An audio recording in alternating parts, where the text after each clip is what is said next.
These rich guys had really taken things too far. They were actually hunting civilians for sport.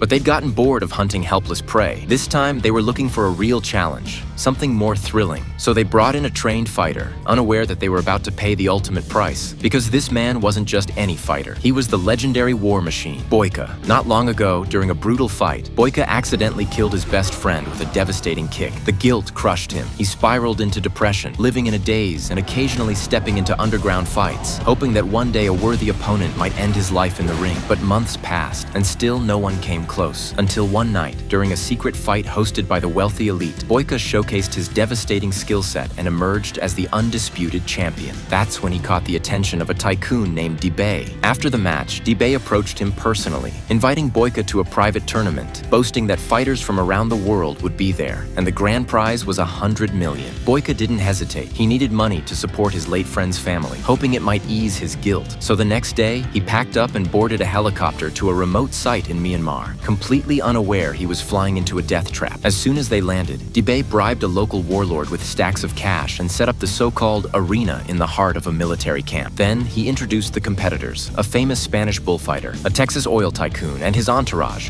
a billionaire's daughter, a game designer, and a mysterious old hunter. Boyka was dumbfounded. Weren't these supposed to be elite fighters? Instead, it looked like a circus of amateurs, and there wasn't even a ring. Dibei shrugged and told him, "This entire 300-kilometer forest is your arena." Then he tossed Boyka a pouch filled with gems worth millions, promising they'd be his if he could escort Dibei across the border alive. They then pulled a tarp off a truck bed, revealing a stockpile of weapons. Still confused, Boyka watched as Dibei's bald-headed enforcer grabbed a crossbow. Soldiers dragged out two terrified men. When the warlord gave the command, the two men bolted, and seconds later, the hunting began. Only then did Boyka realize the truth. This wasn't a tournament. It was a rigged death game. He wasn't the competitor. He was the prey. Worse yet, he wasn't allowed to carry a single weapon. The whole setup was a one-sided slaughter.